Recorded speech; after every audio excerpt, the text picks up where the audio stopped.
કેમ છો વિદ્યાર્થી મિત્રો? સમગ્ર શિક્ષા અભિયાન ગાંધીનગર આયોજિત વોકેશનલ એજ્યુકેશન ગુજરાત રાજ્ય દ્વારા હું વોકેશનલ ટ્રેનર તરીકે ફરજ બજાવું છું. મારી સ્કૂલનું નામ છે મહારાણી કન્યા વિદ્યાલય. મારું નામ છે કાજલ પટેલ અને મારા ટ્રેડનું નામ છે બ્યુટી એન્ડ વેલનેસ. તો વિદ્યાર્થી મિત્રો, આજે આપણે આજના સેશનમાં સ્કિનની રચના વિશે એટલે કે ત્વચાની રચના વિશે જાણીશું. એમાં સ્કિનની રચના અને શરીર વિજ્ઞાન શું છે એના વિશે આપણે થોડી ચર્ચા કરીશું. લેવલ 2 એટલે કે ધોરણ 10ની અંદર પહેલા સેશનની અંદર જ આવે છે કે ત્વચાની શરીર રચના અને શરીર વિજ્ઞાન વિશે સમજૂતી આપો. તો એની અંદર આપણે જોઈશું કે ત્વચાના સ્તર 3 હોય છે.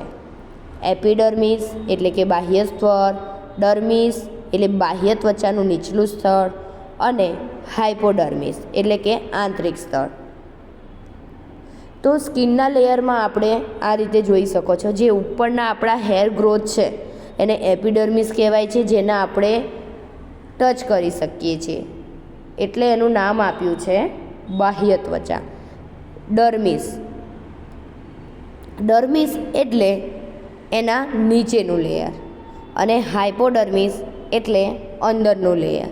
તો એના આપણે વિગતવાર ચર્ચા કરીશું. એમાં જોઈશું કે એપિડર્મિસ શું છે? બાહ્ય ત્વચા. બાહ્ય ત્વચા ત્વચાનું સૌથી ઉપલું અથવા ઉપરનું સ્તર છે. આ એક શારીરિક અવરોધ સ્વરૂપે કાર્ય કરે છે અને શરીરમાંથી પાણીને નીકળવાથી અટકાવે છે. બાહ્ય ત્વચા એટલે કે એપિડર્મિસ શરીરમાં બહારની વસ્તુઓના પ્રવાસને પણ આવતા રોકે છે. બાહ્ય ત્વચામાં સીધો રક્તનો પુરવઠો નથી હોતો અને બધા પોષક તત્વો આને બાહ્ય ત્વચાની નીચેનું સ્થળ એટલે કે ડર્મિસના સ્થળ સુધી પહોંચાડે છે. બાહ્ય ત્વચાની અંદર એપિડર્મિસમાં તમે આ જોઈ રહ્યા છો આકૃતિમાં એ પ્રમાણે એના પણ 3 કોષો છે. મુખ્ય કોષોનું નામ છે કેરેનોસાઇટ્સ, મેલેનોસાઇટ્સ, લેંગરહન્સ એટલે કે ત્વચાના કોષો, રંગદ્રવ્ય ઉત્પન્ન કરનાર કોષો અને રોગ પ્રતિકારક કોષો. આ 3 છે એપિડર્મિસના મુખ્ય પ્રકારના કોષો. ત્યાર પછી છે ડર્મિસ એટલે બાહ્ય ત્વચાની નીચેનું સ્તર. બાહ્ય ત્વચાનું નીચેનું સ્તર ડર્મિસ ત્વચાના રેસાયુક્ત સંયોજક પેશી કે સહાયક સ્તર છે. તેના મુખ્ય 2 રેસા છે જે તમે આકૃતિમાં જોઈ શકો છો. એક ઇલાસ્ટિન રેસા અને કોલેસ્ટન રેસા.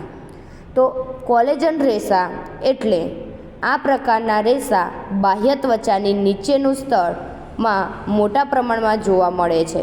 કોલેજન રેસામાં ખૂબ જ તન્યતા બળ હોય છે અને આ ત્વચાને મજબૂતાઈ અને જાડાઈ પ્રદાન કરે છે.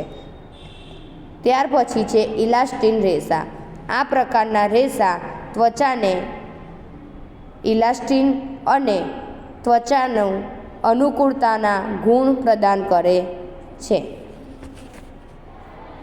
ત્યાર પછી છે હાઇપોડર્મિસની અંદર તમે જોઈ શકો છો કે આ એક આકૃતિમાં દર્શાવ્યું છે એ પ્રમાણે જુઓ તો સૌથી નીચેનું યલો કલરનું દેખાય છે ને એને કહેવામાં આવે છે હાઇપોડર્મિસ.